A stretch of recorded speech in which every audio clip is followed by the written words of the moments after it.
दोस्तों, आज से करीब 400 या 500 साल पहले इस धरती पर एक दिव्य आत्मा का जन्म हुआ था, जिन्होंने हमें सिखाया वर्तमान में जीना, प्रत्यक्ष में जीना, जो सच है केवल उसी को देखना और उसी में जीना।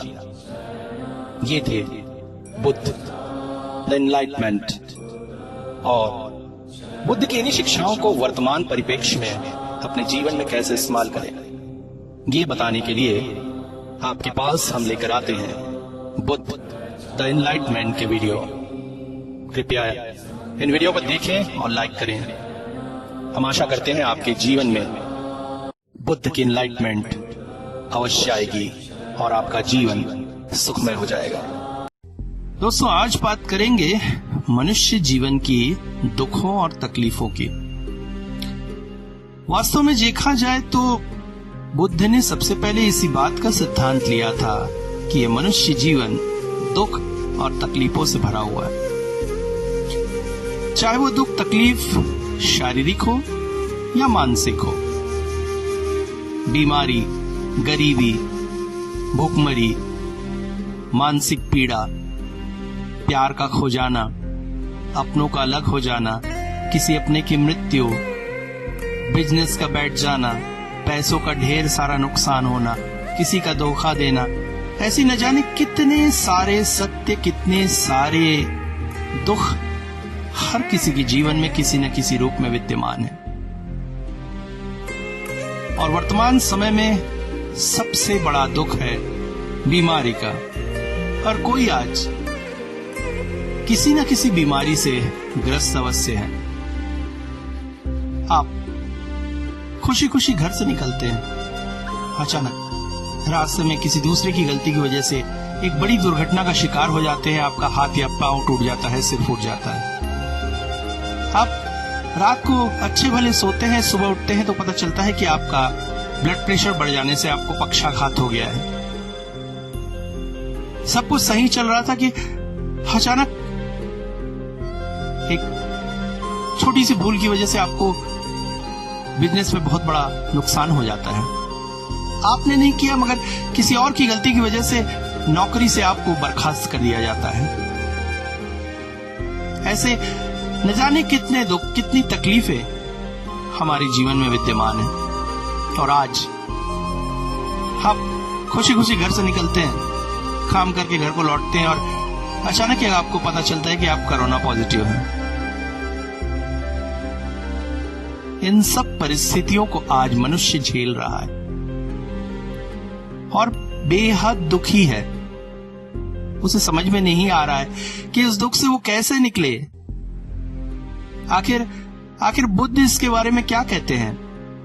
कैसे वो हमारा मार्गदर्शन करते हैं कि अपने आप को इन दुखों तकलीफों से हम खुद को कैसे मुक्त करें?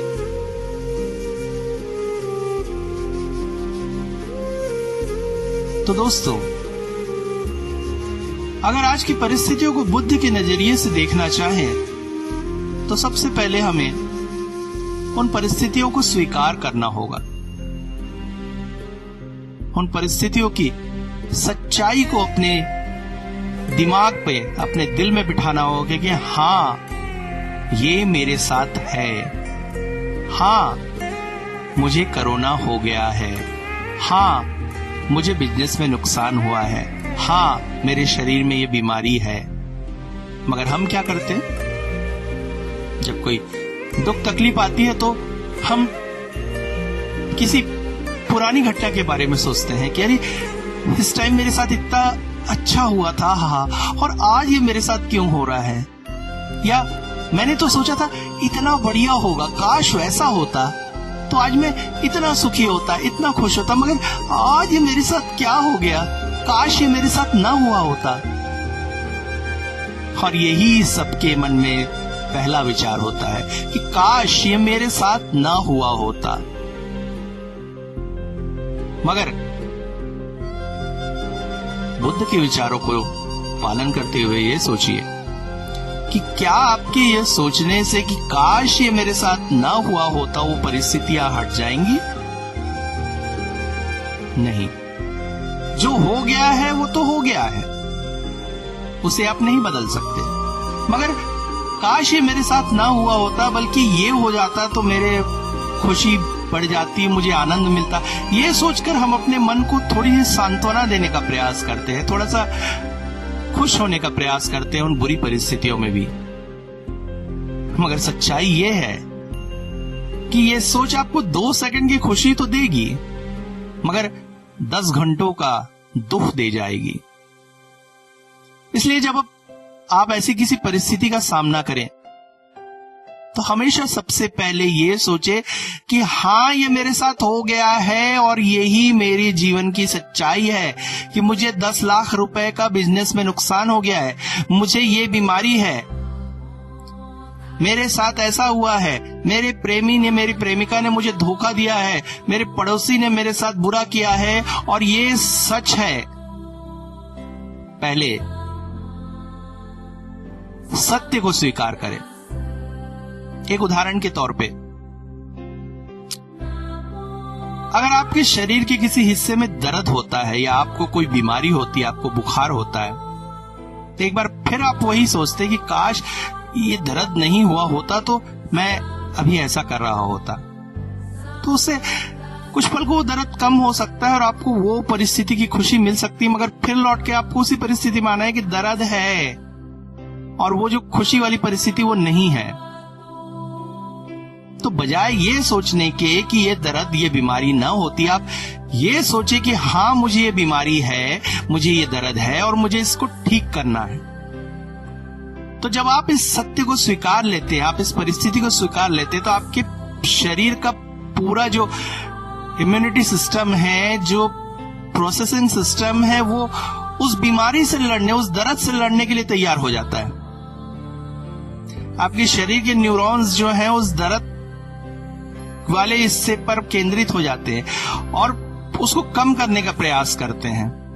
आपकी मांसपेशियों में जो क्षति हुई है उसको धीरे धीरे भरने का प्रयास करते हैं और इस बात में मदद करती है वो दवाइयां, वो ऑइंटमेंट जो आपने लगाया है। आपको अगर बुखार आया, आपको सिर दर्द है, तकलीफ है, तो आप ये सोचिए कि हाँ, ये मुझे है। तब आपकी इम्यूनिटी सिस्टम जो है उस बुखार के कारण से, उस सरदर्द के कारण से लड़ने में लग जाती है और सारी शक्ति जो है उस परिस्थिति से लड़ने में लग जाती है। तो ऐसे में ये सोचने लगती कि अगर आज मुझे बुखार ना होता तो मैं ऐसा होता, जितने दिनों में ठीक होता है उससे आधे दिन में वो व्यक्ति ठीक हो जाता है जो ये मान लेते हैं कि हाँ, ये परिस्थिति मेरे साथ है, हाँ, ये दुख, ये तकलीफ मेरे साथ है। तो अगर परिस्थितियों को अनुकूल बनाना है तो सबसे पहले इस सत्य को स्वीकार करना होगा कि हाँ, ये मेरे साथ है, ये मेरे जीवन की सच्चाई है, ये मेरा दुख मेरे जीवन की सच्चाई है। एक बार जब आप इस परिस्थिति को स्वीकार कर लेते हैं तो आप देखेंगे खुद ब खुद आपका जो संरक्षण तंत्र है, आपका जो मस्तिष्क है, आपकी जो आत्मिक ऊर्जा है, वो उस बुराई से, उस परिस्थिति से निकलने का प्रयास करती है। बिजनेस में हुए उस नुकसान को पूरा करके फिर से जीवन चालू करने का प्रयास करती है। लकवे से ग्रसित शरीर को फिर से रिकवर करके जीवन आगे बढ़ाने की कोशिश करती है। प्रेमी या प्रेमिका के चले जाने से जो अवसाद दिमाग में था उससे भरकर फिर से जीवन को आगे बढ़ाने का प्रयास करती है। उसी की जगह अगर आप यही सोचते रहे कि जब वो मेरे जीवन में था तो कितनी खुशी थी, तो अवसाद बढ़ता जाएगा और आपको आत्महत्या करने तक बेगुरेज न होगा। मगर आप अगर ये सोच लेंगे कि हाँ, वो मेरे जीवन से चला गया है, हाँ, वो मेरे जीवन से चली गई है, अब वापस नहीं आएंगे, मुझे जीवन को आगे बढ़ाना है इन सबको मानते हुए, तो आप देखेंगे खुद ब खुद जीवन परिवर्तित होने लगता है। मगर हम ऐसा नहीं करते। हम उसी भूतकाल को या भविष्य के सपने को पकड़कर बैठे रहते हैं और आगे नहीं बढ़ पाते। इसीलिए बुद्ध कहते हैं, न भूतकाल की परिस्थितियों के बारे में सोचो, न वर्तमान को अपने आप सामने आने दो। न भविष्य को अपने सामने आने दो, वर्तमान में जियो। जो कुछ अभी है उसे स्वीकृत करते हुए जियो कि हाँ, ये मेरे साथ है, तो देखो खुद ब खुद परिस्थितियां तुम्हारी मदद करके तुमको उन परिस्थितियों से निकलने में सहायता करेंगे। तो आज हमने सीखा कि हमें वर्तमान में जीना है। जो कुछ है, जो दुख, जो तकलीफ है, उसे स्वीकार करना है कि हाँ वो ये है। जो सुख है, जो खुशी है, उसे भी स्वीकार करना है कि हाँ ये है, मगर ज्यादा दिन तक नहीं रहेगा। इस सत्य को मानकर, इस सत्य को स्वीकार करते हुए जागृत होकर जियो। सोचो, मन की कल्पनाओं को एक बार देखो। मन कल्पित कर रहा है कि पड़ोस में वो सुंदर लड़की रहती, काश वो मुझे एक बार मिल जाती। वो आपको नहीं मिल सकती है, ये सत्य है। उसके प्रति ऐसी भावनाएं रखना पाप है, ये सत्य है। आपका उस पर कोई हक नहीं है, ये सत्य है। काश मेरी पड़ोसन ने जो गहने बनाए हो वो मुझे भी मिल जाते। आपकी आर्थिक स्थिति ऐसी नहीं है कि आपकी पड़ोसन जैसे गहने बना सको, ये सत्य है। उन गहनों को पाने की लालसा करना भी आपके लिए पाप है, ये सत्य है। मन में ऐसे विचारों को आने ही मत दो जो आपको काश की ओर ले जाए। हमेशा उन विचारों को लाओ जो ये कहें कि हाँ, बस हाँ, मैं गरीब हूं, हाँ मैं गरीब हूं, काश मैं अमीर हो जाता। नहीं, जब आप ये स्वीकार लेंगे कि हाँ मैं गरीब हूं, तब आप खुद ब खुद देखेंगे आपके दिमाग में बातें चलती है कि कैसे मैं इस गरीबी से बाहर निकलूं। और धीरे धीरे आप स्वयं उस गरीबी को दूर करने के उद्यम करने लगेंगे और एक दिन सच में अमीर बन जाएंगे।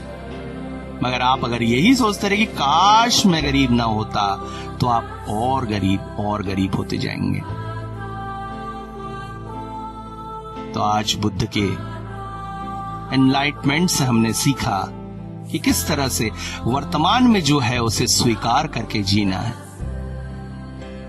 बुद्धं शरणं गच्छामि, धम्मं शरणं गच्छामि, संघं शरणं गच्छामि।